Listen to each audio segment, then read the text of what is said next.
इसलिए हिरण्य बोलो, हिरण्य अक्ष। हिरण्य माने रुपया, पैसा, सोना, अक्ष माने आंख। अगर आपकी आंखों में धन बैठ गया है तो फिर दैत्य बनने से कोई रोक नहीं सकता।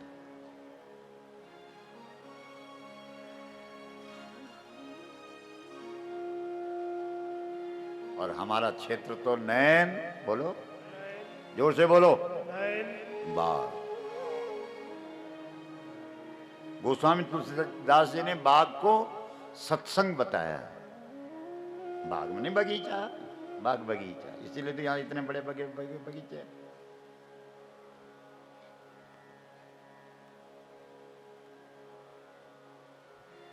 ये हमारे हनुमान जी कहते रहते कि अरे गुरुजी आप कहाँ चले गए थे? हम लोग कल जंगेरी है। हाँ, अरे बोलो बगीचे में चलते तो वाह आनंद आता। मैंने कहा यार हाँ, ये नैन बाग के लोग हैं, इनकी आंखें बगीचा तलाशती रहती है, खोजती रहती है। बहुत अच्छे हैं आप, बाग ठीक है, क्योंकि इन आंखों को हिरण्य ठीक नहीं करेगा, सोना ठीक नहीं करेगा, पैसा ठीक नहीं करेगा। इन आंखों को जब आप बगीचे के दर्शन कराएंगे तो ये आंखें ठीक हो जाएगी। ये हमारा सुंदर सिंह, इसकी आंखें ठीक क्यों हुई? क्योंकि इसने बगीचे पे जोड़ दिया। कभी कभी हमारे लिए भी ले आता ना, तब हमको पता। अगर हमको नहीं देता तो हमको क्या पता था कि बगीचा है कि नहीं है। क्यों?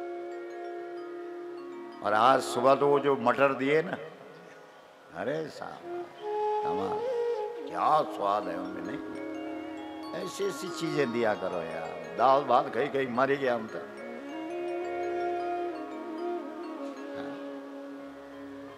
सब्जी और भुजी और सूजी और क्या कमी हो सूजी भुजी को।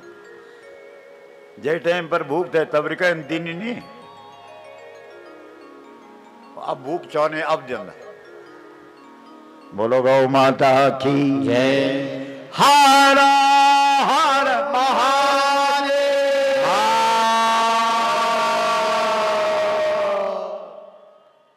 और जोर से बोलो।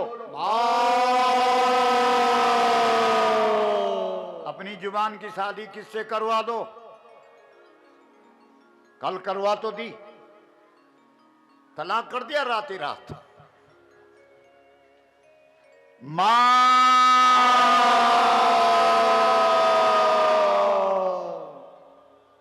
हाँ,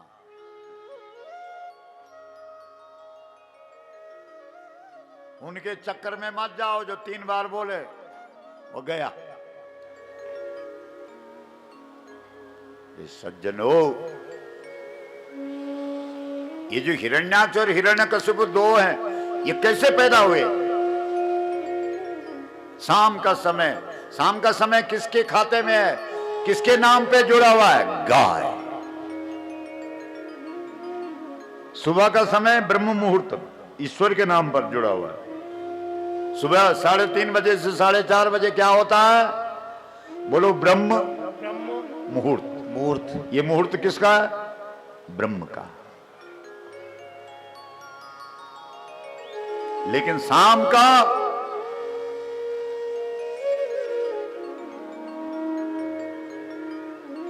गौ, बोलो धूली, धूली बेला, बेला, बेला मन टाइम, समय।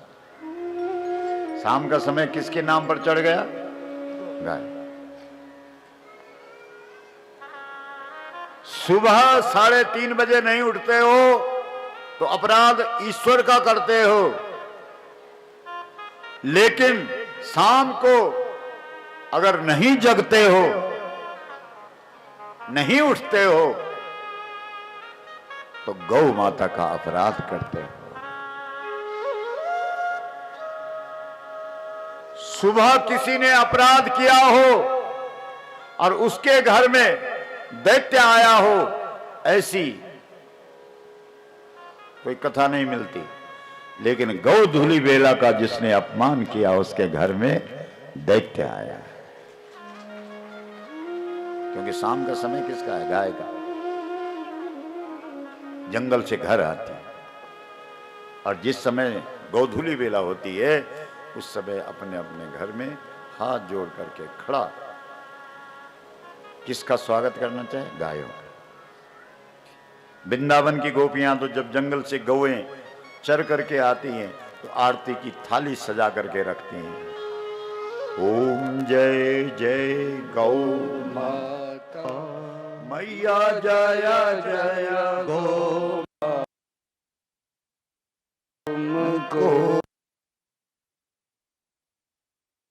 को सही माना।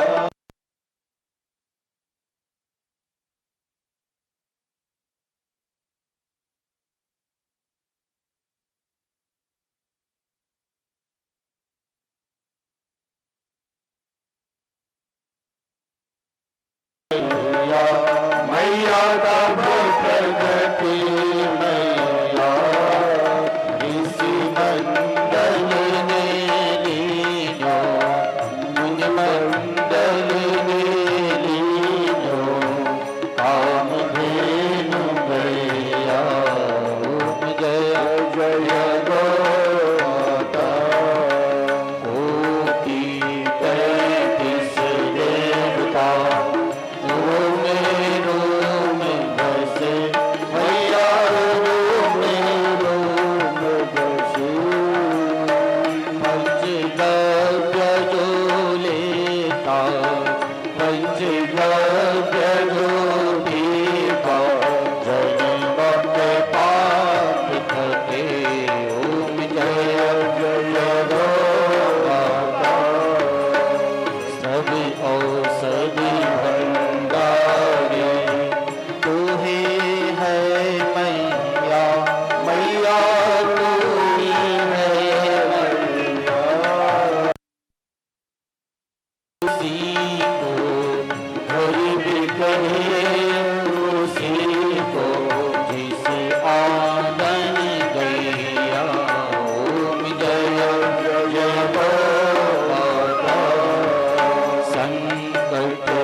शाम का समय किसका है? बोलो।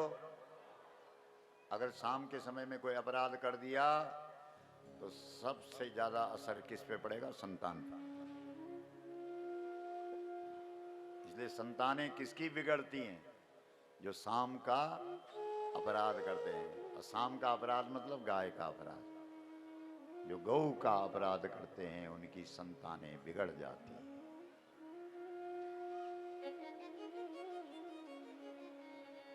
बंस की राही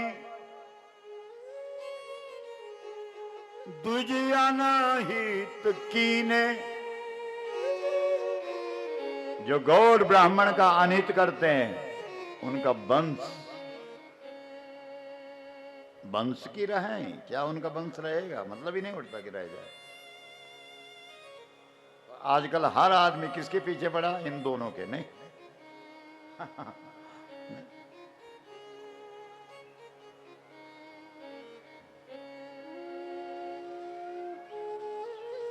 बहुत ध्यान दीजिए, बड़ी अच्छी कथा है।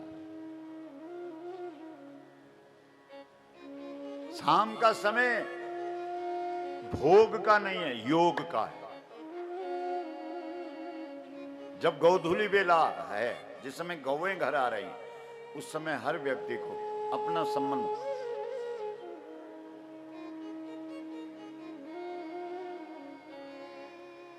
गाय से जोड़, पर गाय आपको किससे जोड़ देगी?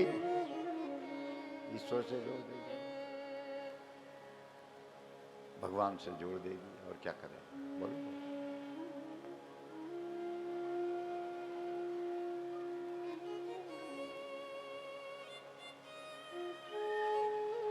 बहुत ध्यान दीजिए।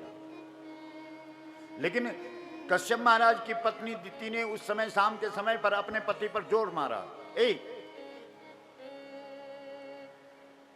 चलो सैर सपाटा करके आते हैं, भोग करते हैं।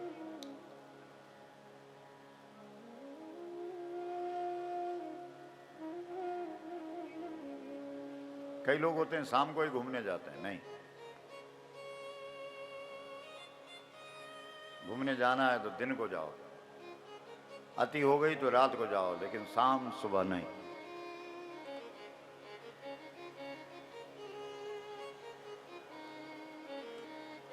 ये दोनों राक्षस हिरण्याक्ष और हिरण्यकशिपु कहां थे, कहां से आए? बैकुंठ में थे। बैकुंठ में राक्षस? अरे तब थोड़ी राक्षस थे, तब तो ये बैकुंठ के भगवान के द्वारपाल थे। क्या नाम था इनका? जय विजय। क्या नाम था, बोलो? जय विजय। अब होता क्या है, जब व्यक्ति बड़ी जगह पर उसकी पोस्टिंग होती, तब उसको क्या हो जाता है, बोलो जल्दी? घमंड। फिर वो अपने को ही सब कुछ समझने लगता है।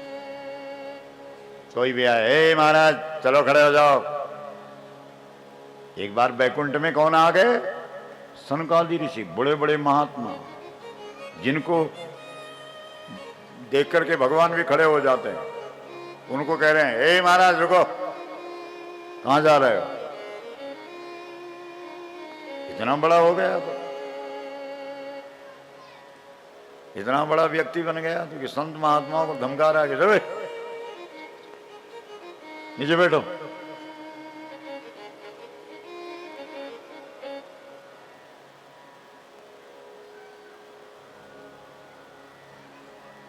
तो आजकल के जो लोग होते हैं वो तो चुपचाप बैठ जाते हैं कि ठीक है भाई, राजा है, बड़ी बात है, नहीं। लेकिन वो महात्मा किसी से डरने वाले थे? उन्होंने कहा, ए हमको धमकाते हो? तुम लोग यहां के लायक नहीं हो, रहते बैकुंठ में हो और काम नरक का करते हो। साधु महात्माओं का सम्मान नहीं करते हो, यहां के लायक नहीं हो तुम, जाओ असुर बन जाओ। ले, बड़े पद पर भगवान ने इसलिए बिठाया कि राक्षस बन जा। अगर भगवान ने बड़े पद पर बिठाया तो कुछ अच्छा करना दुनिया का, क्यों?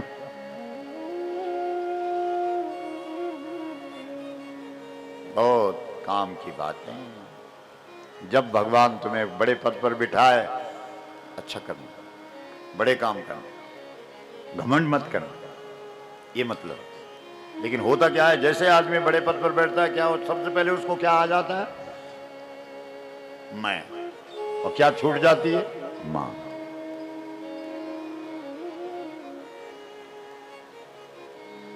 भगवान भी दौड़ करके आए, बोला गलती हमारी भी है। तुम्हारी क्या गलती है महाराज? अरे बोला ऐसे बिगड़े हुए लोग रखे हुए हैं। जो संगठन का मुखिया होगा, अगर संगठन के किसी भी सदस्य ने गड़बड़ की तो मुखिया पे बात जाएगी कि नहीं?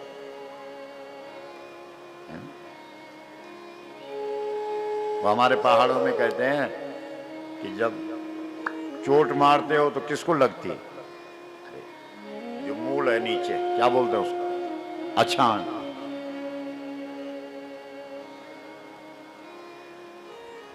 इसलिए भगवान ने कहा इन लोगों ने तो अपराध किया ही, अपराध मेरा भी है, क्योंकि ऐसे लोग यहाँ नहीं होने चाहिए थे, इसलिए इनके साथ साथ मुझे भी नीचे जाना पड़ेगा।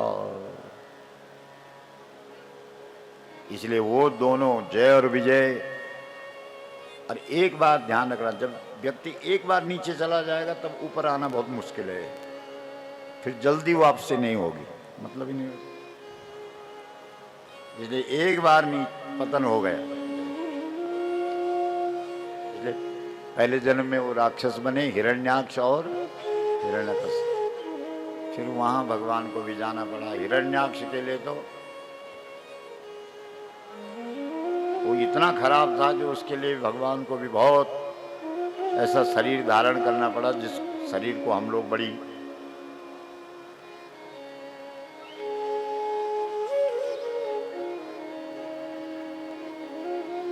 घृणित, सुअर का बच्चा नहीं बोलते।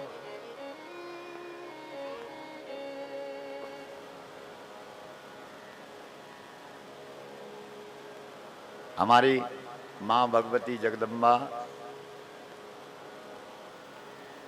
सुरकंडा से एक पटाल पत्थर की उड़ के आई। ये जो जौनपुर में अगिंडा, खानू, सिंजल, इससे ऊपर है एक डांडा, आप शायद मालूम हो। उस देवी का नाम भी घिना। घिना,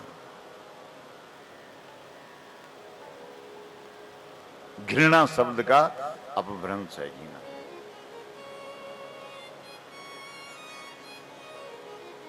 भगवान की कृपा, उस मां की कृपा से अब यहां के बाद हम वहीं जा रहे हैं।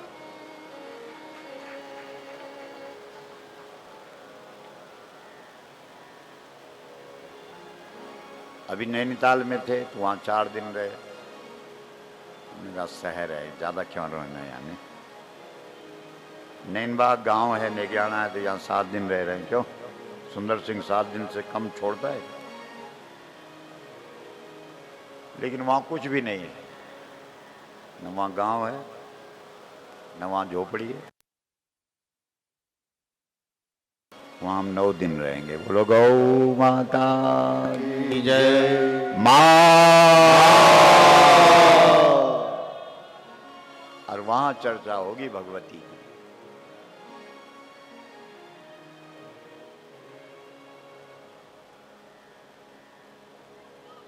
उस भजन को गाओ, लेकिन कोल्ही नहीं बोलना, बांझ बोलना।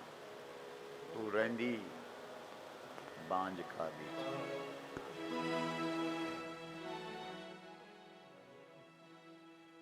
तू रंदी बांझू का बीच मां, तू रंदी बांझू का बीच मां। हाथ उठा। रंदी बांझू का बीच मां, रंदी बाजू का बीच मां। रंदी बाजू का बीच मां। रंदी बाजू का बीच मां। रंदी बाजू का बीच मां। रंदी बाजू का बीच मां। रंदी बाजू का बीच मां। रंदी बाजू का बीच मां। रंदी बाजू का बीच मां। जो बैठे हैं वो हाथ उठा लो। तू रंदी बाजू का बीच मां। तू रंदी बाजू का बीच मां। तू रंदी बाजू का बीच मां। तू रंदी बाजू का बीच मां। तू जननी छा दुनिया की, तू रक्षक मां भगतों की। तू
भक्ति रूप माँ शक्ति रूप दुर्गा भवानी वैष्णव रूप भक्ति रूप माँ शक्ति रूप दुर्गा भवानी वैष्णव रूप भक्ति रूप माँ शक्ति रूप दुर्गा भवानी वैष्णव रूप भक्ति रूप माँ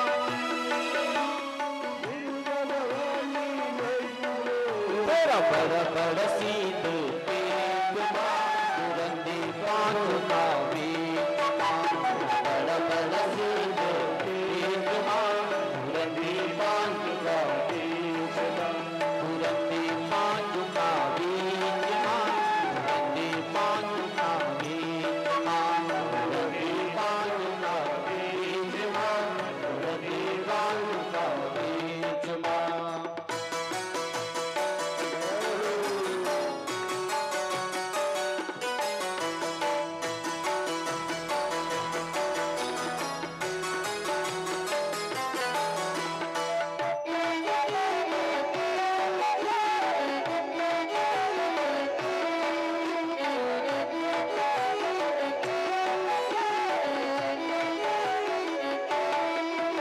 सूर्यकंडा भुवनेश्वरी नंदा ज्वाला कुंजपुरी सूर्यकंडा भुवनेश्वरी नंदा ज्वाला कुंजपुरी सूर्यकंडा भुवनेश्वरी नंदा ज्वाला कुंजपुरी सूर्यकंडा भुवनेश्वरी नंदा ज्वाला कुंजपुरी बस दांड का शीश माँ तुरंती पाँच का बीच माँ बस दांड का शीश माँ तुरंती पाँच का बीच माँ तुरंती पाँच का बीच माँ तुरंती पाँच का बीच माँ तुरंती पाँच का बीच माँ तुरंती पाँच का बीच माँ तुरंती पाँच का बीच माँ तुरंती पाँच का बीच माँ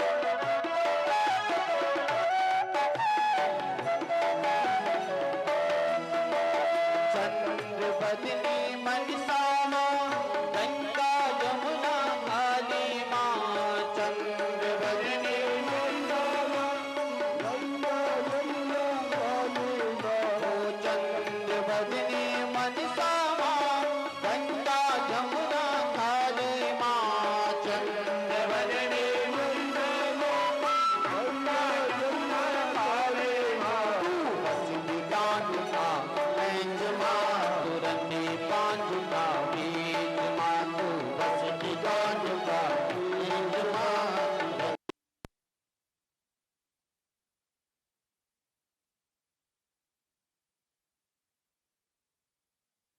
तुरंती पाँच का बीच माँ तुरंती पाँच का बीच माँ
जाना आशीष लीन माँ रंदी बांधू का बीज माँ सब जाना आशीष लीन माँ रंदी बांधू का रंदी बांधू का बीज माँ रंदी बांधू का बीज माँ रंदी बांधू का बीज माँ रंदी बांधू का रंदी बांधू का बीज माँ रंदी बांधू का बीज माँ रंदी बांधू का बीज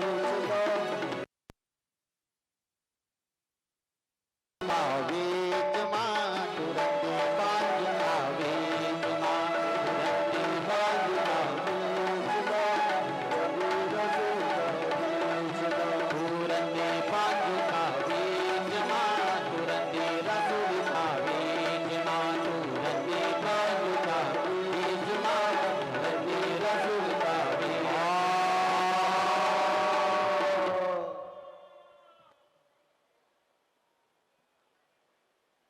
तो बराह बन करके भगवान ने हिरण्याक्ष को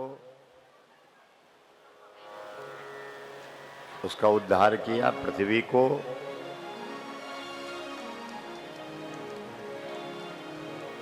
प्रकट किया। उसके बाद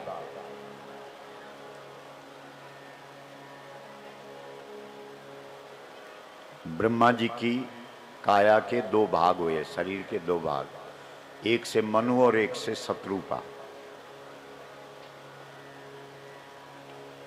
इनका दोनों को विवाह कर दिया और इनको कहा कि अब तुम सृष्टि मतलब संसार को बढ़ाओ। अब इन दोनों ने अपना घर गृहस्थ शुरू की।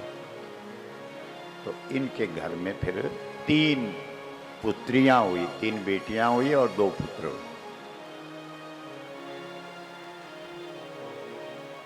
तो जो बेटियां हैं उनके नाम है आकुति, देवहूति और प्रसूति।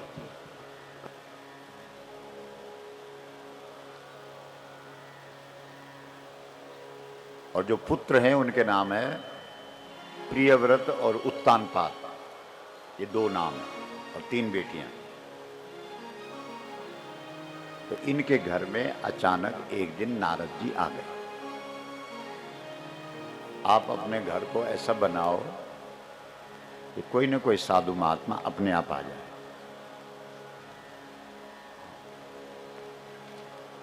आपके घर में श्रद्धा होगी, भक्ति होगी, मांसाहारी भोजन नहीं होगा, सात्विक भोजन वाले लोग होंगे, पूजा पाठ वाले होंगे, श्रद्धा भक्ति वाले होंगे। तो क्यों नहीं आएगा कोई न कोई दिव्य संत।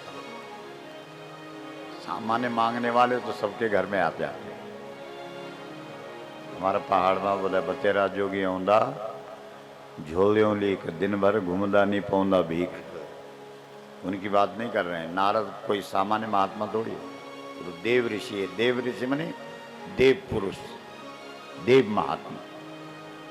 हमारे पहाड़ों में तो महात्मा ही महात्मा है, तो सब आंख बंद करके बैठे हैं।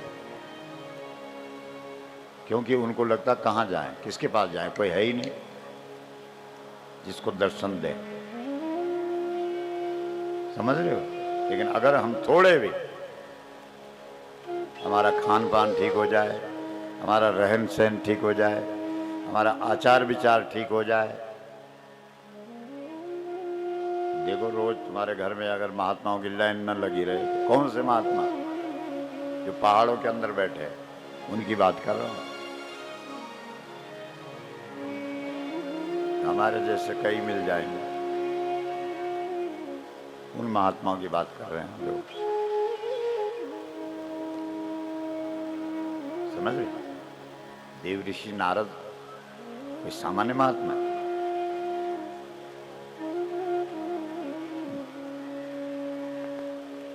नारद जी आए हैं, देव ऋषि हैं। बड़ा स्वागत किया, आइए महाराज बैठिए।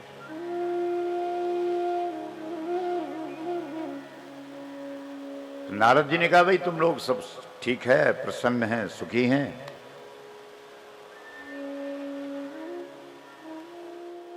तो मन शत्रुपा ने कहा कि महाराज और तो सब ठीक है, 3 हमारी बेटियां हैं, 2 हमारे बेटे हैं, सब ठीक है। थोड़ी सी एक पुत्री की ओर से हमको थोड़ी सी परेशानी है। क्या?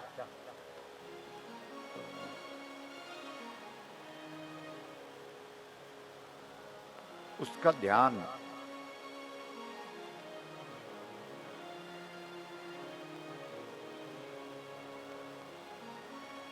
संसार की तरफ है ही नहीं। अब देखो भाई, अगर शादी विवाह करना है तो थोड़ा ध्यान दुनिया का भी तो करना पड़ता है। नहीं, ये पति है, ये बच्चे हैं, सास है, ये ससुर है, अब इनका देखो, घर है, मकान है, दुकान है, ये तो बिल्कुल। जब देखो देवताओं से बात करती रहती है। देखना महाराज क्या होगा इसका। नारद जी ने कहा इसको देवता जैसा पति मिलेगा, और क्या होगा।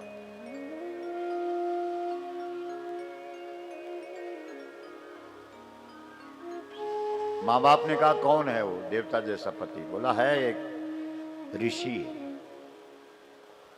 उसने तपस्या करके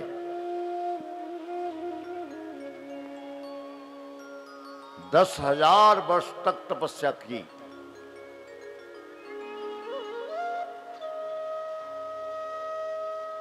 और जब भगवान उनके सामने प्रकट हुए, ऋषि के सामने, तब पता क्या बोला भगवान को कि हे भगवान, मैं विवाह करना चाहता हूं। बोला हो जाएगा, कोई लड़कियों का अभाव है क्या, मिल जाएंगे। बोला नहीं, सामान्य लड़की नहीं चाहिए। कैसी चाहिए? जैसे आजकल देखते रहते हैं कि नौकरी वाली मिल जाए तो ज्यादा बढ़िया है। क्यों? दोनों कमाएंगे तो रुपए वाले हो जाएंगे। नहीं, पति भी कमाऊं और पत्नी भी कमाऊं, ठीक है, सब बढ़िया।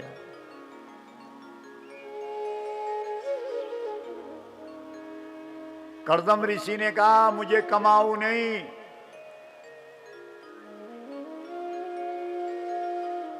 मुझे धर्म पत्नी चाहिए। मतलब जो हमेशा मुझे धर्म की तरफ ले जाए। आ गई समझ में? इसलिए हमारे देश में माताओं को क्या बोलते हैं? पति ऐसा नहीं बोलता कि ये पत्नी है। वो भारतीय संस्कृति से परिचित नहीं है जो ऐसा बोलता है कि पत्नी है। जो भारतीय संस्कृति को जानने वाला व्यक्ति है वो क्या कहता है? ये धर्म पत्नी।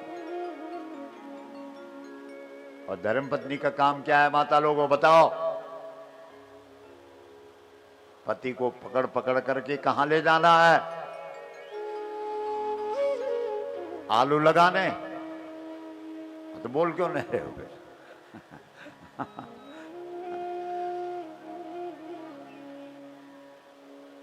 यहां ला। कितनी माता हैं जिन्होंने अपने देवता को पकड़ के यहां लाया? सच बताना। नहीं आ रहा था, बोलो चल, धकेल धकेल। जिस दिन शादी हुई उस दिन पति ने धक्का मारा,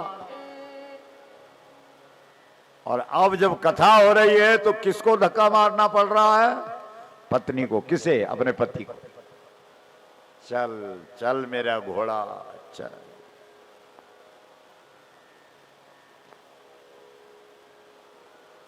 ये ब्रह्मदेवी रोज धक्का मारती है हमारे अस्वाल को। वैसे अस्वाल अपने आप भागते हैं क्यों? ये तो हम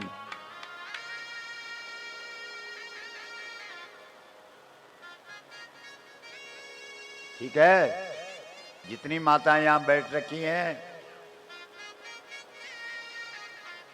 कल अपने अपने देवता को क्या मार करके लाना यहां?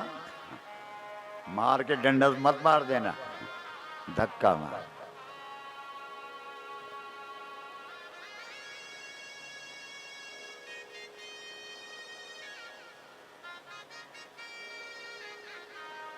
जो मुझे धक्का मार मार करके धर्म के कार्य में लगाए, जो हमेशा धर्म के साथ मुझे खड़ा रखे, ऐसी धर्म पत्नी चाहिए।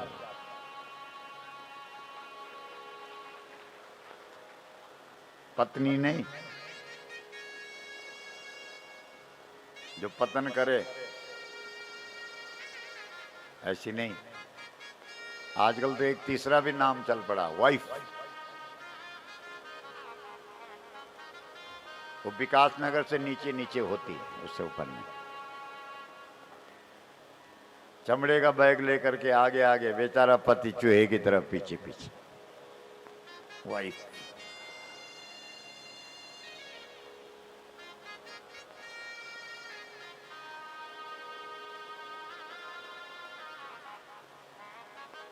तो बिना भगवान की कृपा के धर्म पत्नी नहीं मिलती। इसलिए सुंदर सिंह जी ने पता नहीं कितने वर्ष तक तपस्या की होगी, जो सुदामा मिली है। तालियां बजाओ।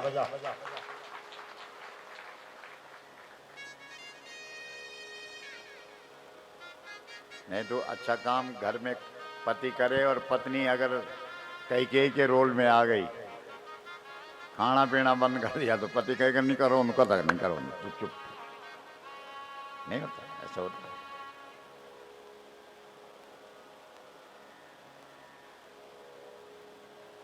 बहुत ध्यान दो। भगवान ने कहा तुम्हें कहीं जाने की जरूरत नहीं, आज से तीसरे दिन यहीं पर आएगी, अपने आप आएगी, उसके माँ बाप ले आएंगे।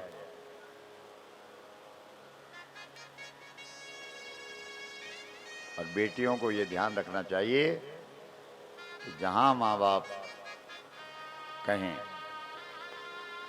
वहीं जाना चाहिए, अपनी नहीं। आजकल बेटियां बहुत गड़बड़ कर रही हैं।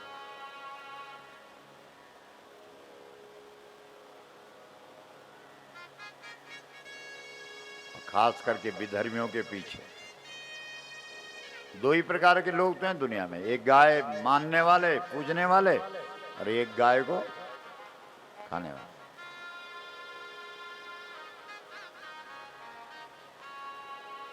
कितना दुर्भाग्य है कि गाय पूजने वालों की बेटियां गाय खाने वालों के पीछे भागे। राम राम राम राम, अति हो गई।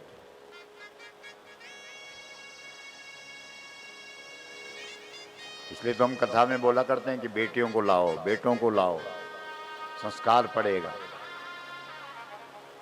पहले ही दिन नहीं बोला था।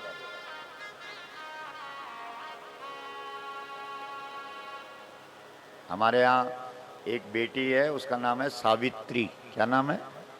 देवी भागवत में। उसके पिताजी कहते हैं कि जा बेटी अपने लिए अच्छा पति ढूंढ जा। सीधा बेटी को ही कह दिया कि तू ही जा, तू ढूंढ जा। उसके साथ बड़ी सेना भेज दी।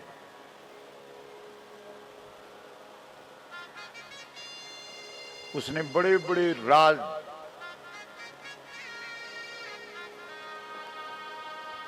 भवन में बैठे हुए राजकुमारों को ठुकरा दिया कि नहीं, ये सब बेकार है। कोई दारू वाला, तो कोई अकड़ वाला, तो कोई घमंडी, तो कोई व्यसनी, तो कोई जुआरी, तो कोई शराबी, कोई मांसाहारी। है आग लगे इनके राज पे, ये नहीं चाहिए मुझे। और ऐसे सबको नकारती नकारती नकारती नकारती, जब रथ उसका एक जंगल से निकल रहा था, वहां एक राजा का बेटा, उसका समय खराब चल रहा था, उसका राजपाट दुश्मनों ने छीन लिया था, और माँ बाप के साथ वहां जंगल में गाय चरा रहा है। सावित्री ने अपना रथ रोका। जो सैनिक थे उन्होंने कहा, राजकुमारी क्या आज्ञा है? बोला ये राजकुमार का पता करो कौन है। बोला आपको कैसे पता लगा? बोला उसके तेज से पता लग रहा है कि वो राजकुमार है। गाय चरा रहा है तो क्या हुआ? राजा होकर के और गाय चराए, वो कोई सामान्य व्यक्ति होगा?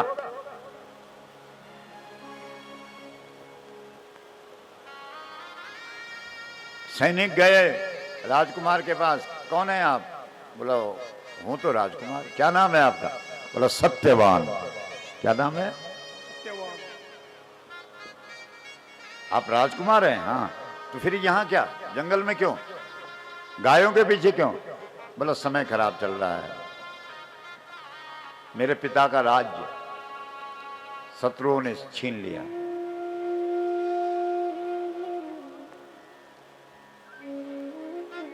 जब समय जीवन में खराब निकले, खराब आए, उस खराब समय को अच्छे काम में बिताना चाहिए।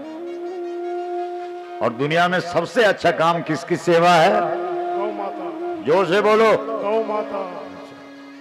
शनि की दशा चढ़ जाए, राहु की चढ़ जाए, केतु की चढ़ जाए, दुर्ग्रह लग जाए, ज्योतिषी पंडित जी कहे कि आजकल सारे ग्रह तेरे खराब हैं, तो उस समय किसकी सेवा में लग जाओ?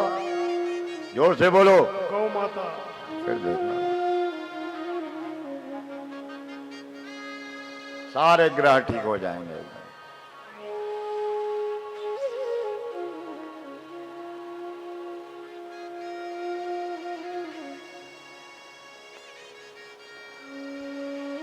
बस सावित्री ने निर्णय ले लिया, इसी के साथ विवाह करोगे। बताओ,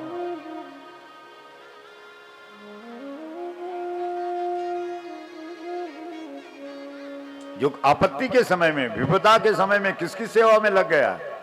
गौ सेवा। इससे अच्छा पति और कौन हो सकता?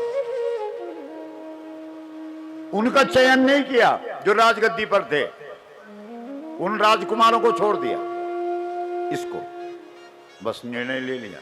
वापस आई, पिताजी ने पूछा, हाँ बेटा बताओ किसका चयन किया, कौन सा चुना तूने? बोला सत्यवान। सत्यवान?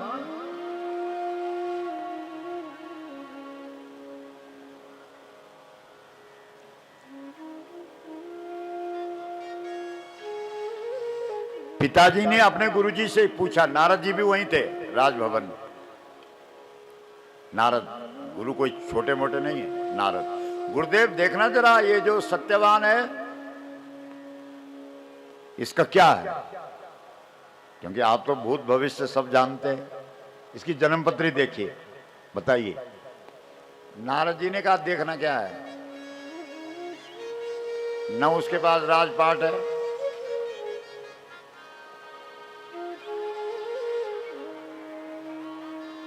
मां बाप उसके अंधे हैं, दुश्मनों ने आक्रमण करके उसे निकाल दिया है। अरे ये चीजें तो जो है वो है, पर सुन इसकी उम्र कितनी है? कितनी है? बोला 1 साल। तेरी बेटी का तो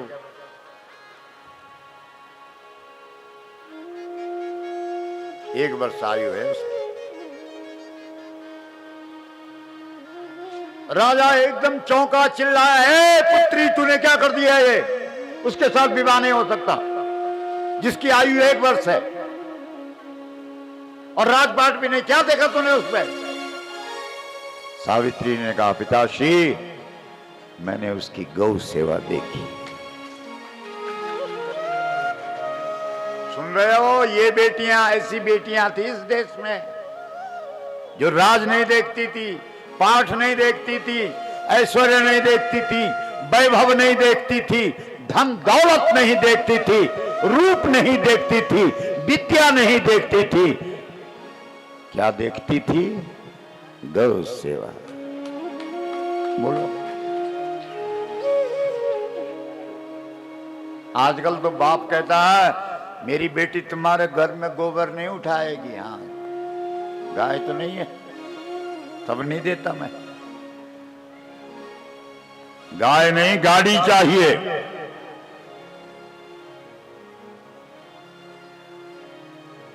और सरकारी नौकरी वो भी ऐसी जिसमें गाड़ी कमाई हो,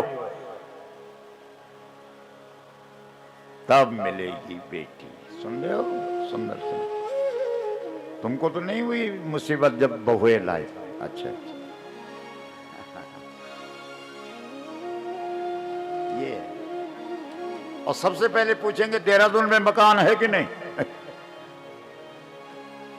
बताओ कितना पतन। ये देवी भागवत की सत्यवान और सावित्री की कथा सुनो, प्रसिद्ध कथा है इस देश की। जब देवी भागवत सुनोगे तो उसमें है ये कथा। आहा। सावित्री के बाप ने गाय की सेवा की थी, गायत्री की सेवा। गाय गायत्री है, गायत्री सावित्री है। जब भगवती गायत्री प्रकट हुई, सावित्री खड़ी हुई और कहा, बोल राजा क्या चाहिए? बोला, मां निसंतान हूं, पुत्री चाहिए, लेकिन सामान्य नहीं, स्वयं गायत्री चाहिए।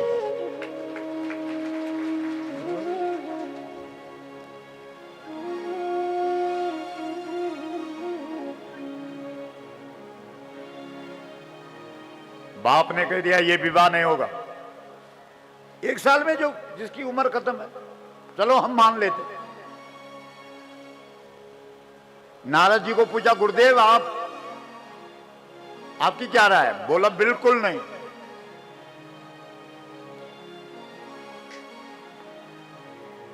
तब सावित्री को कहा, बोल संकल्प तोड़ रही कि नहीं? सावित्री खड़ी उठी, कहा, मैं भारत की कन्या हूं, जो संकल्प ले लेती हूं उससे पीछे नहीं हटती हूं। सुन रहे हो? बोलो, जो 1 साल में मर जाएगा तो उससे शादी करेगी? बोला, उसी से शादी करोगे।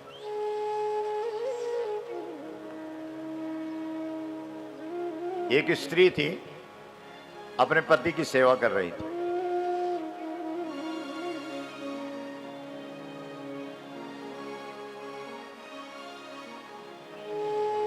और पति की सेवा कर रही थी तो पति को नींद आ गई और अपनी पत्नी की गोद में सिर रख करके सो गया। गहरी नींद आ गई। अब उस स्त्री का एक बच्चा था, छोटा 6-7 महीने का, वो सो रखा था। और ये सारी घटना रसोई में हो रही है, चूल्हे में आग जल रही है।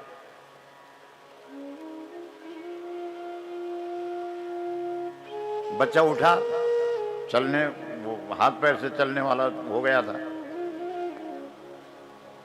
थोड़ा चलता है तो सीधा कहां जाता है? चूल्हे में। अब क्या करना चाहिए उस स्त्री को? अपने पति को मार धक्का और बचा बच्चे को नहीं।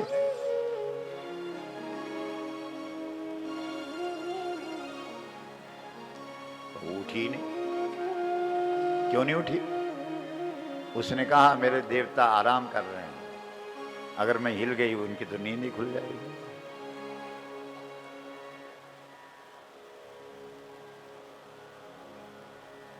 अरे कहा, तू अगर खड़ी नहीं उठती, ये सब अंदर द्वंद चल रहा उसके। एक मन कह रहा है कि खड़ी उठ, बच्चे को अग्नि से बचा। दूसरा मन कह रहा है कि क्यों, पति की नींद तोड़ने का पाप नहीं लगेगा?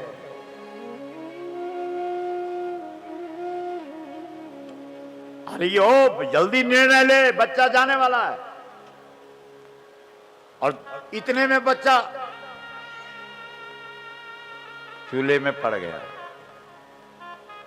लेकिन कमाल हो गया, उस स्त्री ने अग्नि को कहा कि हे अग्नि, तेरी हिम्मत नहीं है जो मेरे बच्चे को जला दे। मैं अपने पति की सेवा में इतनी तत्पर हूं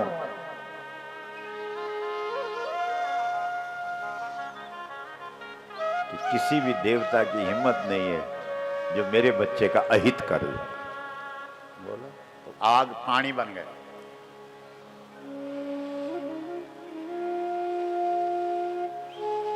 भयंकर जो आग थी वो शांत हो गई। बच्चा वहां जल में तैर रहा है। चूल्हे में पानी, अग्नि का पानी बना दिया। वो था भारतवर्ष। इसलिए सावित्री ने कहा मैं उस देश की बेटी हूं। अगर मैंने संकल्प कर दिया है मेरा विवाह उसी से होगा, और देखती हूं कि कौन आता है उसे 1 साल में ले जाने के लिए। शादी वही हुई। सावित्री और सत्यवान सुना होगा आप लोग, प्रसिद्ध कथा है इस देश की। वहीं जंगल में देखो, इतने बड़े राजा की बेटी जिसने तपस्या करके बेटी को पाया, कितना सुख और वैभव था उसके पास, लेकिन बेटी ने कहा नहीं मैं जंगल में जाऊंगा। सीता कम है, जनक की बेटी, दुनिया का नंबर 1 राजा, वैभव में भी और ज्ञान में भी, लेकिन बेटी जंगल गई ही नहीं।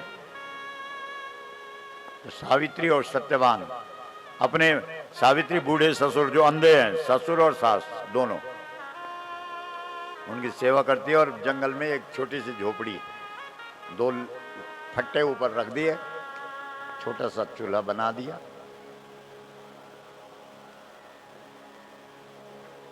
बताओ,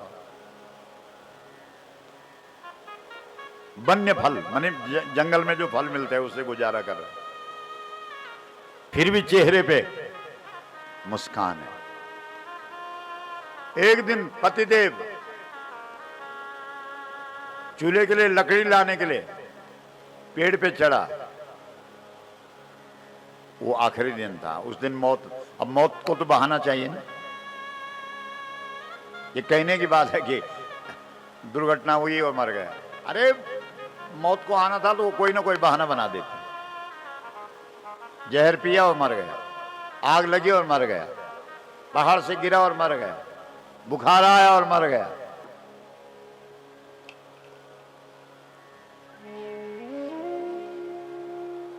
जैसे ही ऊपर एक सूखी शाखा को काटने वाला था, अचानक चक्कर आया, दराती भी छूटी, अपने आप भी पकड़ छोटी पेड़ से धड़ाम से नीचे गिरे, खत्म। लेकिन खत्म क्या है, शरीर छूट जाता है ना। जो इस शरीर के अंदर है वो निकल जाता है, उसे हम तुम नहीं देखते, लेकिन जिनके पास दिव्य दृष्टि होती है वो तो देखते हैं। और दिव्य दृष्टि कौन देती है? गाय। और ये देवी सावित्री साक्षात कौन है? गाय, गायत्री, सावित्री। गायत्री को ही सावित्री कहते हैं, वही है। यमदूतों की तो हिम्मत नहीं हुई उसके सूक्ष्म शरीर को ले जाने की। यमदूतों की क्या ताकत है? जहां ज्ञानी लोग हों, भगवत भक्त हों, भगवान नाम का संकीर्तन हो रहा हो, कोई बूढ़ा प्राण छोड़ रहा हो और घर वाले सब लगे सीताराम राधे श्याम जय गोविंद जय गोपाल, यमदूतों की हिम्मत है कि उस कीर्तन में अंदर घुस जाए? उनके लिए सख्त मना है, जहां कीर्तन हो रहा होगा वहां अंदर जाओगे तो जल जाओगे, आग लग जाएगी तुम पे। इसलिए बेचारे यमदूत उस घर से बाहर अंदर घुसते नहीं है, कोशिश भी नहीं करते। और जब यमदूत खाली आते हैं तब यमराज बोलता है कि मैं जाता हूं। इसलिए आज भगवती सावित्री, गायत्री, स्वयं सावित्री देवी यहां खड़ी है। इसलिए यमदूतों की हिम्मत नहीं हुई, वो वापस गए और उन्होंने कहा कि आपने जहां हमको भेजा हमारी हिम्मत नहीं की, क्योंकि वहां एक देवी, गाय वाली देवी खड़ी है। यमराज ने कहा मैं जाऊंगा।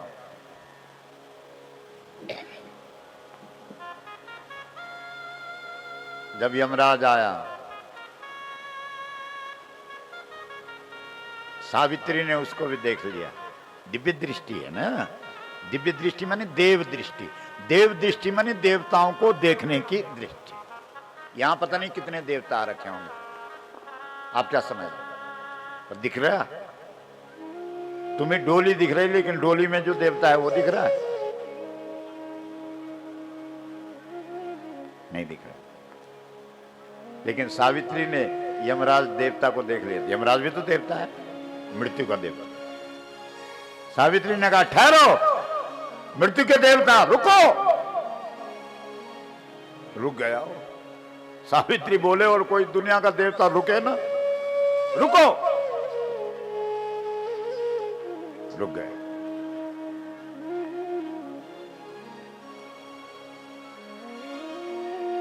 क्या करोगे? बोला ये जो तेरा पति है इसे ले जाऊंगा।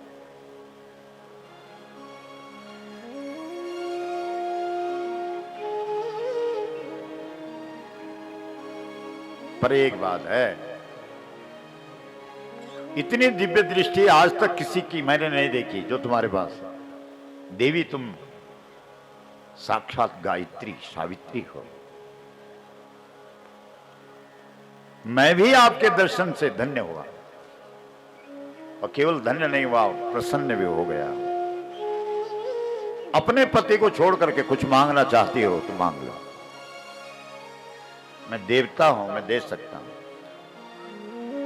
मेरे पास शक्ति है। कहा कि ऐसा है कि मेरे सास ससुर दोनों अंधे हैं। सबसे पहले तो उनकी आंखें वापस आ जाए।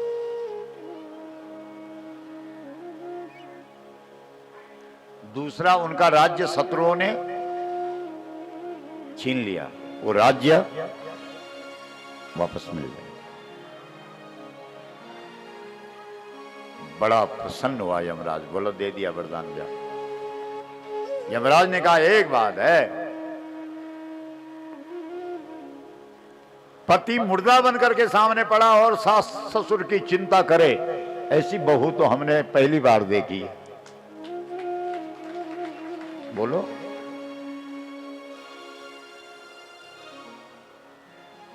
पति का शव पड़ा है और वो अपने सास ससुर की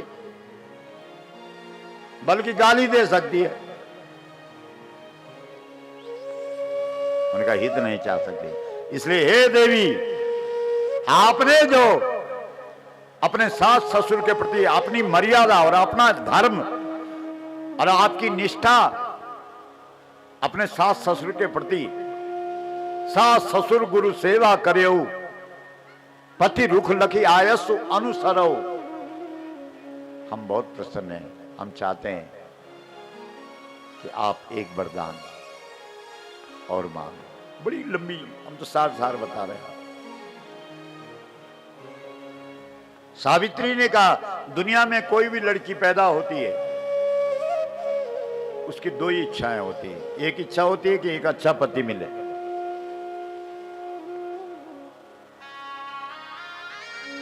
और फिर उसकी एक इच्छा होती है कि मुझे एक अच्छा पुत्र मिले। पति इतना अच्छा, राजा होकर के गौ सेवा में लग गया, किसको मिलेगा? लेकिन पुत्र तो नहीं हुआ ना। और नारी शरीर सार्थकता, नारी शरीर की सार्थकता तभी है जब उसकी संतति हो जाए, क्योंकि गर्भ धारण करना पुरुष के बस का नहीं है, वो तो माताएं धारण कर सकती हैं। इसलिए हर माता तब अपना जीवन धन्य मानती है जब वो गर्भ धारण करके अपना जो उसका मातृत्व है उसको सफल कर देती है।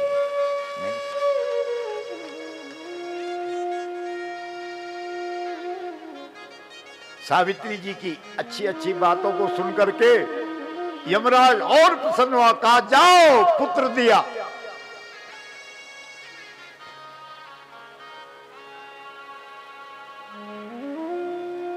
तो सावित्री ने कहा यमराज देवता,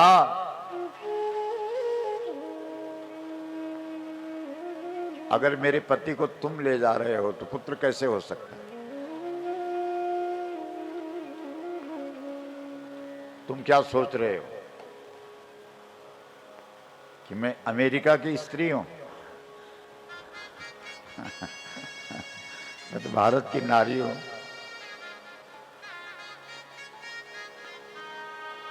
ऐसा कभी होता है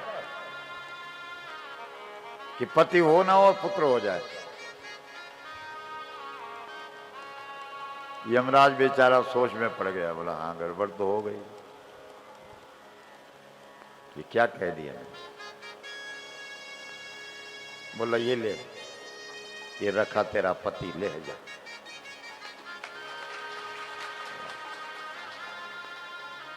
बोलो, ये है सावित्री और सत्यवान की कथा,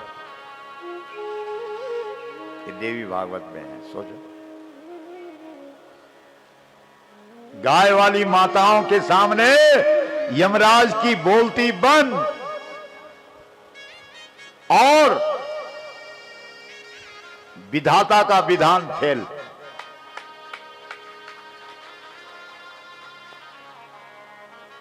ऐसी स्त्रियां होती थी इस देश में।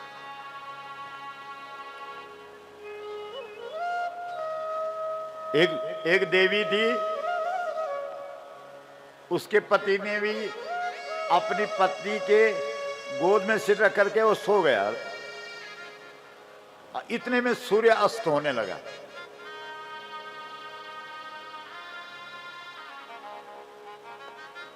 वो बेचारी दुविधा में फंस गई। बोला क्योंकि सूर्यास्त के समय सोना नहीं चाहिए, वैसे तो दिन में भी नहीं सोना चाहिए। आयुक्षयी दिवा निद्रा, जो दिन में नींद लेते हैं उनकी आयु, तो दिन में भी नहीं सोना चाहिए, और शाम का समय तो बिल्कुल ही।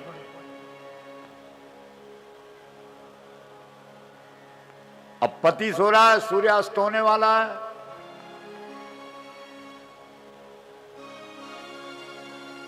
वो दुविधा में फंस गई, क्या करूं। अगर पति को नहीं उठाती हूं तो शाम के समय सोने का पाप लगता है पति को, और उठाती हूं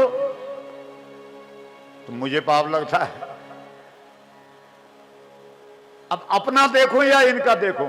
उसने फैसला लिया, मेरा जो हो तो हो, इनका देखती हूं। उसने उठा दिया। जैसे पति खड़ा उठा, उसने कहा तूने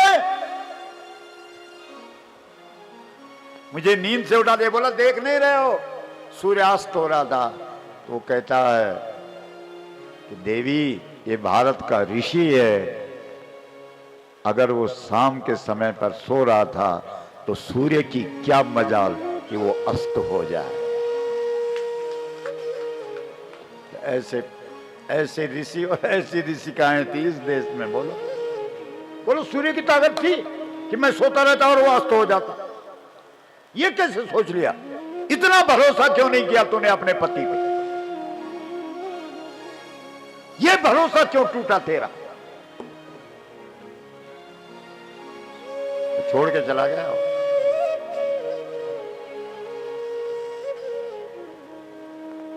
ऐसे लोग थे। मतलब हमारे ऋषियों पर काल को अतिक्रमण करने की शक्ति, सामर्थ्य, ताकत थी। और हमारे देश की नारियों पर काल को रोकने की क्षमता थी। बोलो सावित्री ने रोक दिया कि नहीं? यमराज माने काल। काल का अर्थ मौत भी है और काल का अर्थ समय भी है। ये सब कब था? जब हमारे जीवन में कौन थी? जल्दी बोलो। गाय। और किस रूप में थी? मां। गाय हमारी, जोर से बोलो, माता है। देश धर्म का माता है। गाय हमारी माता है। अब गौ माता के लिए काम करोगे? अरे हाँ ना, कुछ तो बोलो। हाथ खड़ा करो, संकल्प करो, उठा हाथ। अपने अगल बगल देखो, जो नहीं उठा रहा मारो उसको धक्का।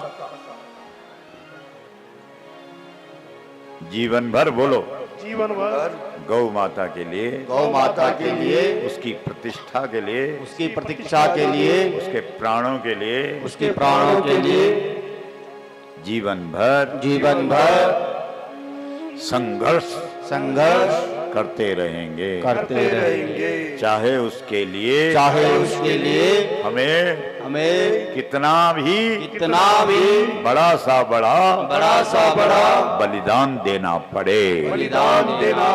गौ माता, गौ माता, हर हर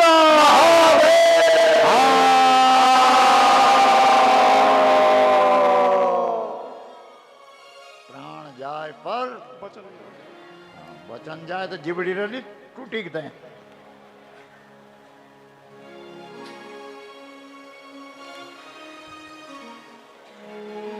तो मनु शत्रुपा अपनी बेटी को लेकर के गए कर्दम ऋषि के पास और अपनी कन्या उनको दे दी। किसको? ऋषि को। बेटी किसको देनी चाहिए? ऋषि को। और ऋषि कौन होता है? जो गाय वाला होता है। इसलिए बेटी का संबंध, जहां कन्यादान, किसको लगेगा कन्यादान? दुनिया का सबसे बड़ा दान कन्यादान। लेकिन कन्यादान किसको लगेगा? जो कन्या को दान कहां करेगा? जहां गाय होगी। आजकल पहले जा रहा है, बोल रहा है कि तेरे घर में गाय तो नहीं है, तब दूंगा मैं बेटी। अपने आप भी न रखो और उनको भी न रख ले जाएगा। बोलो गौ माता की जय। इसलिए बेटी दे, जितनी माता बहने यहाँ बैठे, भाई लोग यहाँ बैठे, आज जिनको कन्यादान करना है, मतलब अभी बेटियां विवाह के लायक है, वो आज संकल्प कर लो, अपने मन में प्रतिज्ञा कर दो कि मैं अपनी बेटी का दान, कन्यादान उसी घर को करूंगा जिस घर में, और साथ में कन्यादान के साथ गौदान भी करूंगा। बोलो गौ माता जय। ये कह रहा भागवत। अब जो भागवत कह रहा है वही तो बोलना है कि जो तुम चाह रहे हो वो बोलो। बताइए।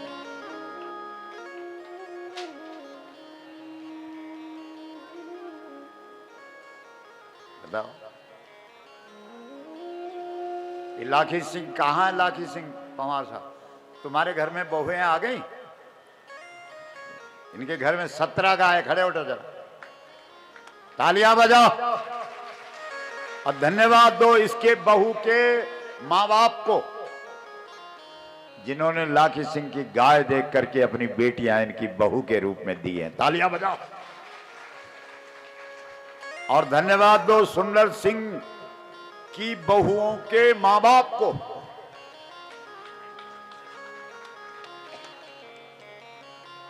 जहां गाय होगी वहीं बेटी देंगे, क्योंकि बेटियों की रक्षा वही लोग कर सकते हैं जो गायों की रक्षा करते हैं। जब से ऐसे घरों में बेटियां दी जिन घरों में गाय नहीं है, उन लोगों ने तंदूर में जला जला करके लोगों की बेटियों को फूका। बोलो, तुमने तंदूर कांड और फलाना कांड में, अटैची कांड, लड़कियों के टुकड़े टुकड़े बना करके और अटैची में रखे, फ्रीज कांड, फ्रीज में रखे। पता करना, खोज करना, दूर दूर तक जिन लोगों का गायों से लेना देना नहीं है, उन्हीं राक्षसों के घरों में ऐसा होता है। वही बेटियों की ऐसी हालत करते हैं।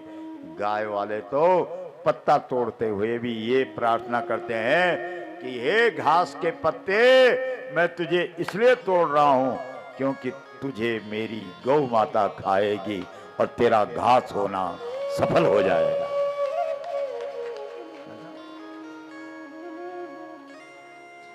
विचार करो। इसलिए देवहूति का विवाह किससे हो गया? कर्दम से। और कर्दम जी ध्यान में बैठ गए और चले गए। चले गए मतलब ध्यान से। और देवहूति ने गौ सेवा शुरू कर दी। एक एक दिन धन्य कर रहे हो अगर गौ सेवा कर रहे हो। एक एक दिन बर्बाद कर रहे हो अगर गौ के लिए काम नहीं कर रहे हो। एक एक दिन नरक जाने का मार्ग प्रशस्त करेगा अगर गौ सेवा नहीं कर रहे हो। ध्यान से सुनो, श्रीमद् भागवत कथा सुन रहे हो।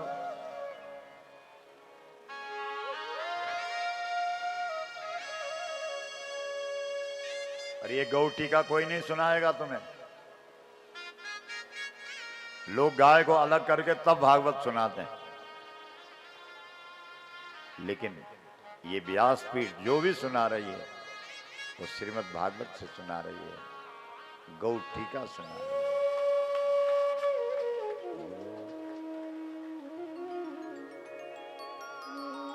12 साल बाद समाधि खुली किसकी? पति की। 12 साल,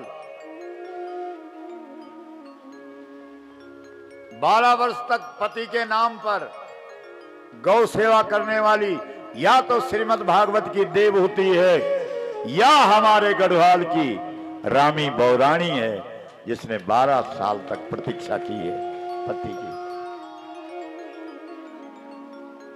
सुना कभी रामी बौराणी का गीत? बोलो, वो पहाड़ की बेटी है वो।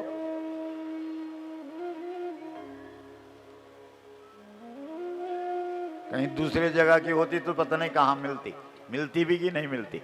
बोलो गौ माता की हारा हर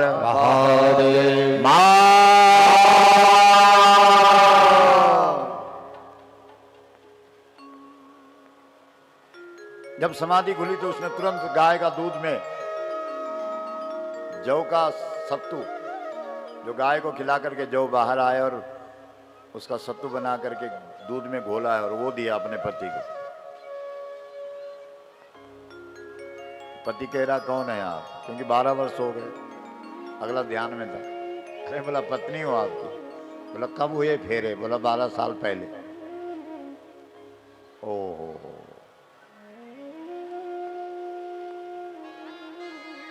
कमाल है। तुष्टो हम मध्य तव मान अभिमान दाया। हे देवी, हम आपकी सेवा से अहम तुष्टः, मैं प्रसन्न हूं, खुश हूं।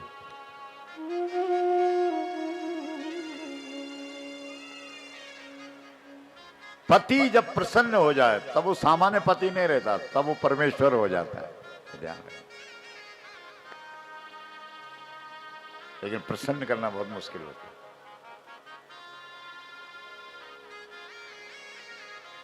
वो कह रहा है, अपने आप कह रहा है, तुष्टो हम अद्य, आज मैं आप पे प्रसन्न। आपने जो हमारी सेवा की, शुश्रूषया परमया परया च भक्त्या,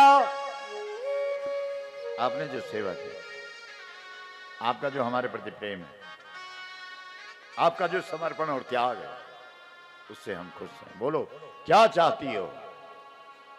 हम सब कुछ दे सकते हैं।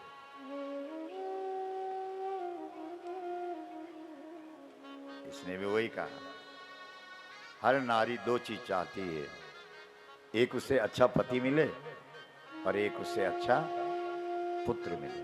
अच्छा माने भगवत भक्त। आप जैसे भगवत भक्त पति मिले 12 वर्ष तक,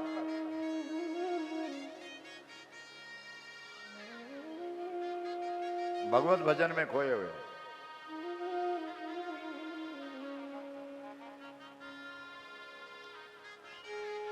मैं धन्य हूं आप जैसे पति को पाकर।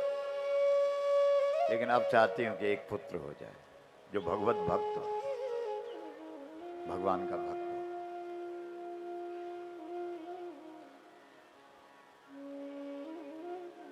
हमारे नौटियाल जी हैं, पूरी रवाई के हीरे हैं, उनके सुपुत्र यहाँ विराजमान हैं। जरा खड़े उठेंगे आप? बहुत आज्ञाकारी,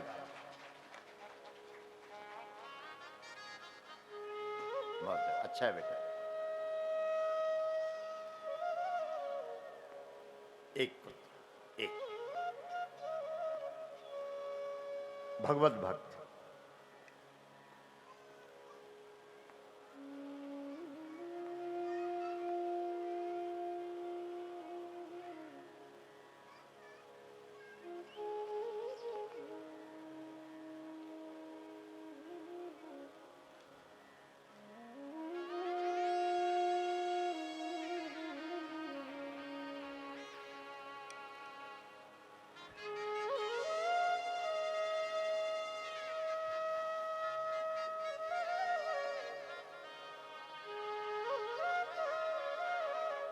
बहुत ध्यान दो।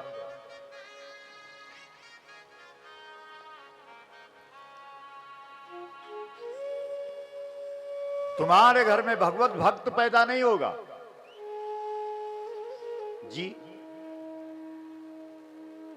देवी तुम्हारी कोख से भगवान का भक्त नहीं, स्वयं भगवान ही पुत्र बन करके जन्म लेगा। वाह, बोलो।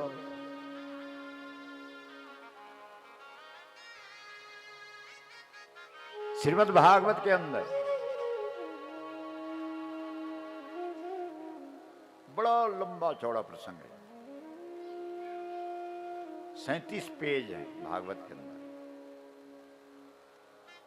जिसमें दिव्य विमान अपनी तपस्या के बल से कर्दम जी ने बनाया। उस विमान में प्रवेश किया, उसके अंदर 9 पुत्रियों का जन्म हुआ। कितनी बेटियां? 9।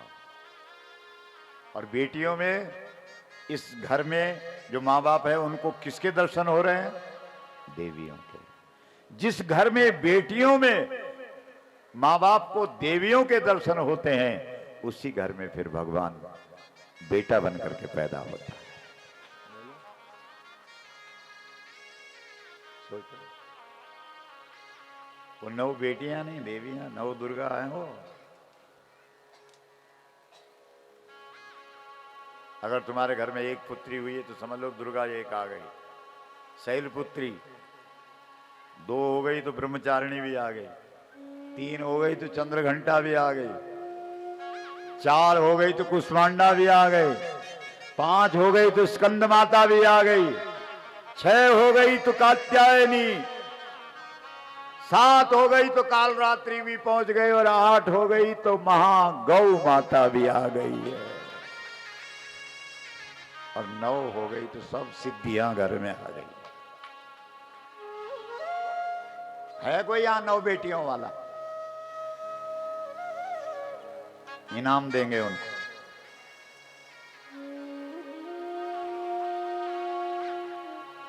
कोई नहीं।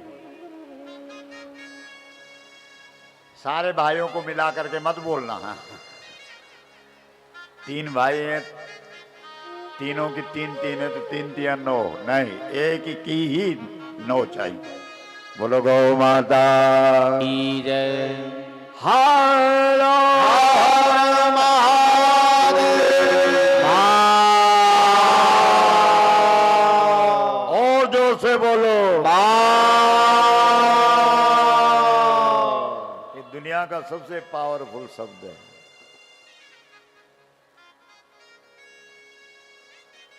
तो तब कपिल भगवान का प्राकट्य हुआ है। कपिल भगवान ने अपनी मां को, हमने पहले भी चर्चा की है, कि गिनती करके सांख्य योग समझा समझा के बताया, मां अगर मनुष्य जन्म में अपना संबंध ईश्वर से नहीं जोड़ेगी तो फिर पुनरपि जननम पुनरपि मरणम, बार बार मरो, बार बार पैदा हो।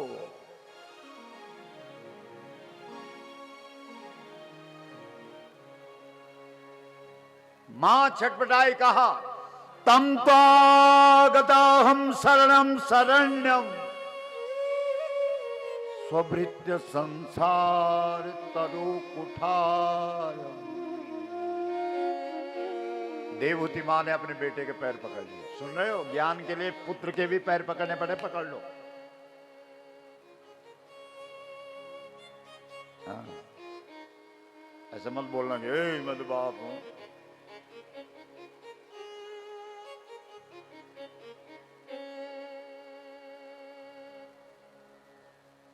छोटे से भी ज्ञान मिल रहा है तो ले लो।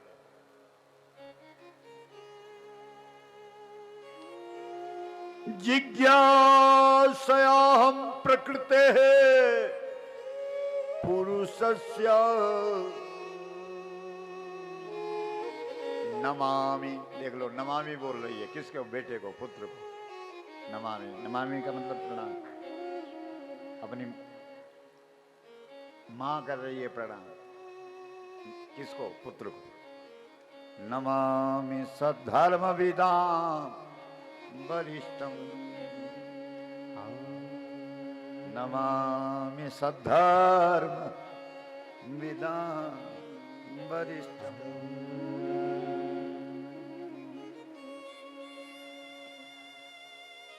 मैं पुत्र को प्रणाम नहीं कर रही हूं, ज्ञान को प्रणाम कर रही हूं, मैं धर्म को प्रणाम कर रही हूं।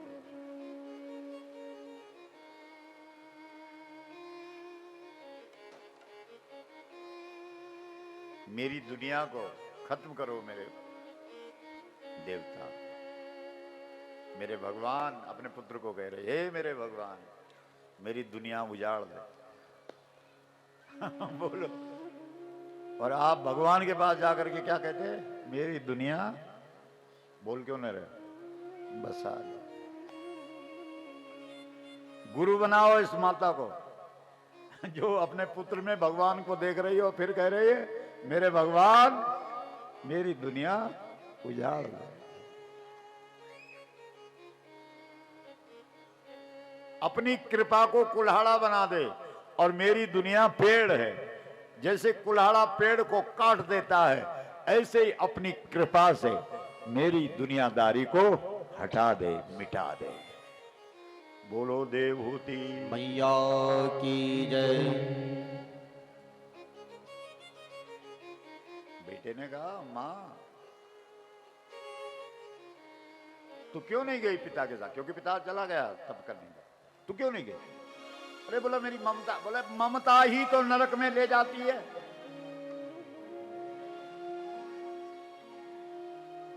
छोड़ इस ममता को। बोला कहां छूटती?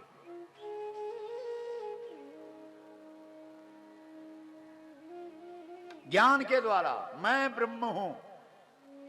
बोला मेरे बस का नहीं है, मैं ब्रह्म हूं। भक्ति के द्वारा मैं परमात्मा की हूं। बोला ये भी नहीं है मेरे बस का।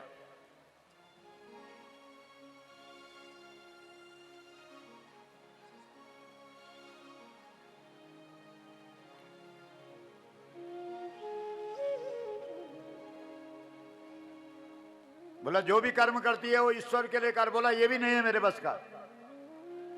इसका मतलब मेरे बस का न कर्म है, न भक्ति है, न ज्ञान है। तो फिर तेरे बस का क्या है? बोलो तू ही बता कि मेरे बस का क्या है। इसीलिए तो बेटे को गुरु बना दिया। तो बोला कि ऐसा बोल कि मेरे बस का कुछ भी नहीं,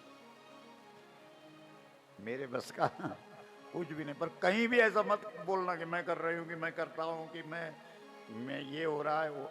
ऐसा हर जगह बोलना पड़ेगा कि मेरे बस का कुछ भी नहीं। और मेरे बस का कुछ भी नहीं है। इस मार्ग को क्या बोलते हैं? शरणागति। पूरी तरह से अपने आप को वो कहते हैं सरेंडर कर देना, समर्पित कर देना। या फिर ये ठीक है? बोलो ये ठीक है, इसमें कुछ भी नहीं करना। बोलो ये ठीक है, पूरी तरह से मैं गुरु को समर्पित। गाय को इसीलिए हम बोला करते हैं कि गाय की पूंछ पकड़ लो, अपने आप सब कुछ करेगी, बैतरणी पार भी कराएगी, श्री कृष्ण से भी मिलाएगी। और जब बैतरणी का नंबर आएगा तो वहां बैतरणी नदी में श्री कृष्ण नहीं मिलेंगे राम जी भी नहीं मिलेंगे, शिव जी भी नहीं मिलेंगे। कौन मिलेगा? गरुड़ पुराण क्या कह रहा है कि बैतरणी नदी के किनारे पे कौन मिलता है? गाय माता। हाँ, तो सबको थोड़ी मिलेगी। किसको मिलेगी? जिसने पहले से, बोलो, जिसने पहले से गाय की पूछ पूछ पकड़ी हो। अब तुम कितने भाग्यशाली हो कि गुरुजी गाय की पूछ पकड़ाने के लिए 7 दिन लगातार जोर लगा रहे। अब तब भी ना पकड़ो तो हम क्या करें? तभी तुम कोई इधर भागो, कोई उधर भागो, कोई इधर भागो, हमारा क्या है? हमको तो नागराजा ने कृपा करी, नहीं तो हम भी तो 1980 से भागवत की कथा बोलते थे। नहीं, आपको पता है नैनबाग में तो क्यों भगवान की कृपा से एक से एक ऋषि हैं यहाँ। लेकिन जरा याद करो जब पहली पहली कथा हुई थी ने, आंख खोलने का काम तो इसी व्यासपीठ ने किया है। क्यों क्यों क्यों भाई सुंदर सिंह, गलत तो नहीं? नहीं बात। उस जमाने में ऐसी श्रद्धा, ऐसी निष्ठा, कैसे टूटते थे लोग। आह,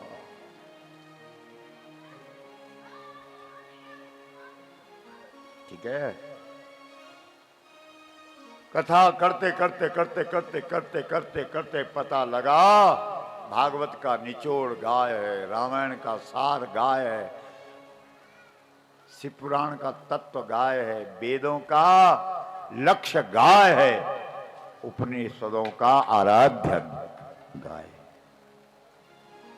तो हमने कहा यार कहाँ भटके हैं। सबसे सरल रास्ता है, किसकी पूछ पकड़ो? गाय।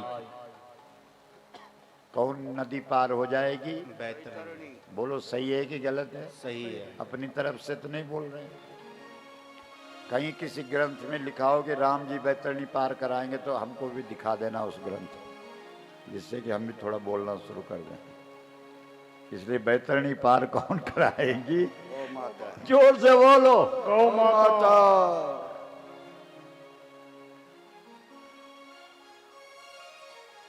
और राम शब्द को उल्टा करो तो मां ही बनता है। कर लो, करो। अरे रा फिर डंडा, क्यों चंद्रशेखर? फिर रा डंडा फिर मां। अब उल्टा करो, मां फिर डंडा फिर रा, क्या बनेगा? मार। रा भी आएगा तो रा में जो आ है उसको मां के साथ जोड़ दो, इधर खींच दो।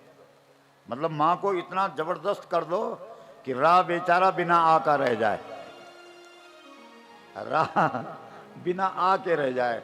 और हमारे यहाँ व्याकरण में नियम है कि कोई अक्षर आखिरी में हो और वो आधा हो, यानी उसमें स्वर न हो, तो उसकी इत संज्ञा होती है और उसका लोप हो जाता है, मतलब वो कहीं दिखता ही नहीं है।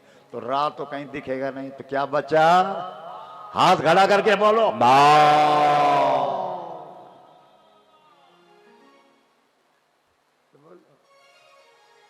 सोचो, विचार करो। और यही शब्द है जो इस देश का कल्याण कर सकता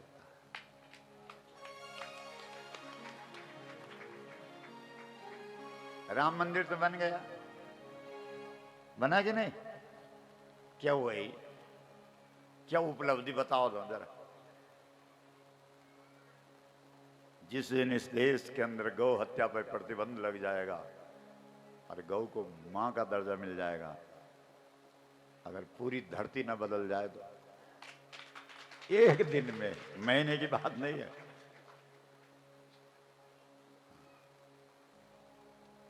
आ गई समझ? हमारी पहचान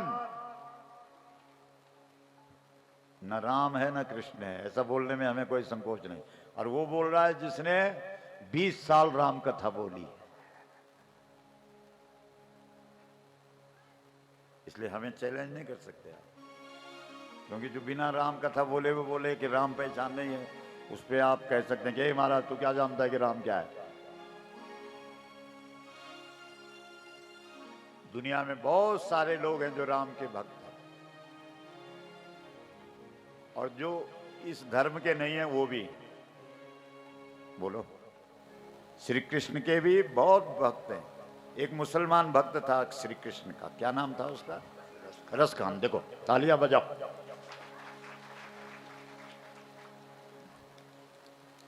लेकिन गाय को मांस बोलना, समझना, गोत्र केवल हिंदुओं का होता है। गोत्र न मुसलमान का होता है, न किसी ईसाई का होता है, किसी और का दुनिया में गोत्र नहीं होता। गोत्र सिर्फ केवल किसका होता है? जोर से बोलो।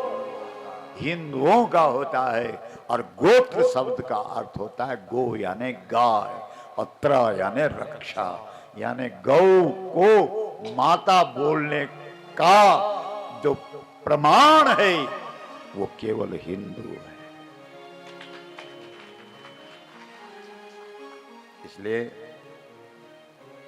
हम यही चाहते हैं कि इस देश के अंदर गौ माता को पशु नहीं माता की सूची में रखा जाए। ये लड़ाई है हमारी। बोलो सही है कि गलत है?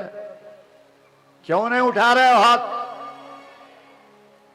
आज तो हमारे देखो अपने पुलिस के भाई भी आ रखे हैं, यहाँ एक बेटी यहाँ पे बैठ रखी है और उसने भी वर्दी पहन रखी, हमने भी पहनी हुई है ये वर्दी। हमारा सब खेल खेलिया। हाँ हाँ है। सेंट्रल स्कूल में अध्यापक भी रहे, इसीलिए हमको पता है कि पढ़ाना कैसे है। इसलिए भाई बहन, कहने का मतलब ये है कि हम सबको एक होकर के किसको माता का सम्मान दिलाना है। जोर से बोलो। एक भाई हमको कह रहा था, महाराज तुझे सब काम किए तूने पर नेता नहीं बना। अरे हमने कहा तुझे पता ही नहीं है, हमने तो चुनाव भी लड़ा है। वो दंग रह गया। बोला अच्छा,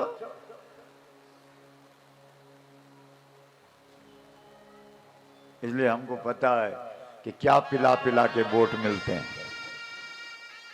बोलो गौ माता की जय। हर हर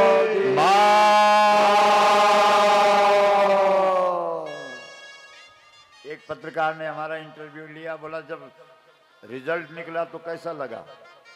वो आजकल वो इंटरव्यू बड़ा चल रहा है सब। तो हमने कहा हम सच कह रहे हैं कि जीवन में पहली बार हंसे उतना जितना कभी नहीं हंसे जिस दिन रिजल्ट निकला। हमको क्या लेना, हमारे लिए तो खेल था।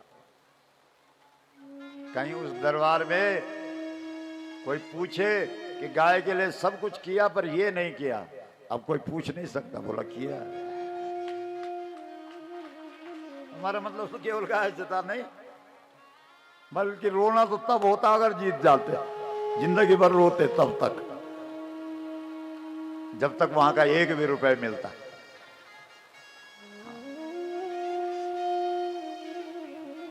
इसलिए सज्जनों, हम सब मिल करके इस देश में गौ माता को पशु की सूची से हटाकर अब माता की सूची में रखाएं। ठीक है कि नहीं? जबरदस्ती नहीं बोला, पक्का ना? अगर ऐन मौका पर पिछाड़े हुए फिर देखो आप।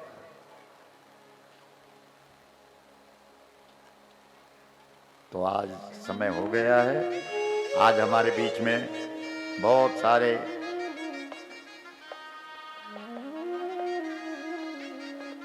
दिव्य विभूतियां, महान लोग पधारे हैं। हमारे पूज्य लवदास जी महाराज के भक्तजन भी यमुना आश्रम बागी नैनबाग से आए हैं। हम पूज्य महाराज जी का और उनके भक्तों का बहुत बहुत अभिनंदन करते हैं और आपका स्वागत करते हैं कि आप यहाँ आए और आपसे हमारी कथा की क्या बढ़ गई शोभा।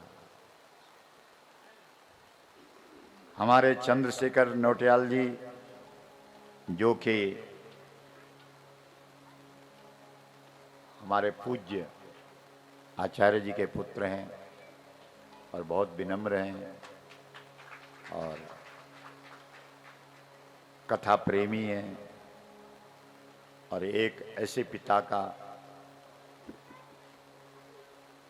संस्कार आचरण उनके जीवन में है जो पूरे क्षेत्र को, पूरे मुल्क को एक दिशा दे रहे हैं। उनका भी तालियां बजा करके। प्रधानाचार्य सरदार सिंह रावत इंटर कॉलेज नैनबाग से आए हैं। आपका भी बहुत बहुत अभिनंदन है साहब। अच्छा, आप ही हैं प्रधानाचार्य? वाह, कमाल है यार। हमारे श्रीमान सुभाष चंद्र मोला जी कहीं देख रहे थे, हम बहुत चुपचाप आकर के बैठ गए थे, उन्हें पता है कि कथा की मर्यादा क्या है। एक बार रमोला जी को बहुत बहुत अभिनंदन करो। ये पूर्व अध्यक्ष हैं जिला सहकारी समिति टिहरी के, और ये तो बहुत परिचित हैं, हमारे भक्त हैं आप। श्री सरदार सिंह कंडारी जी, ज्येष्ठ उप प्रमुख जौनपुर के, आपका बहुत बहुत अभिनंदन है, एक बार तालियां बजाओ। श्री नारायण सिंह पवार जी, जो पूर्व मंडल अध्यक्ष हैं जौनपुर के, आपका भी बहुत बहुत अभिनंदन है, बहुत बहुत स्वागत है। और भी विशिष्ट जन आए हैं, आपका सबका ऊपर स्वागत है।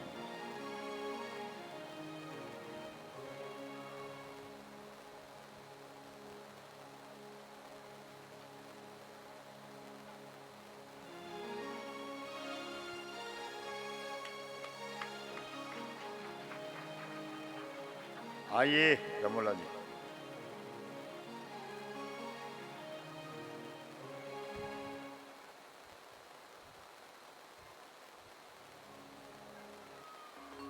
सदगुरु महाराज हमारा, गौ माता की। आइए। सदगुरु महाराज हमारा, गौ माता की सेवा बतौदा। सदगुरु महाराज हमारा, गौ माता की सेवा बतौदा। गौ माता की सेवा बतौदा, गौ माता की कथा सुनौदा। गौ माता की सेवा बतौदा, गौ माता की कथा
भगवान की जय। काशी विश्वनाथ की जय। सदगुरुदेव भगवान की जय। हनुमान जी महाराज की जय।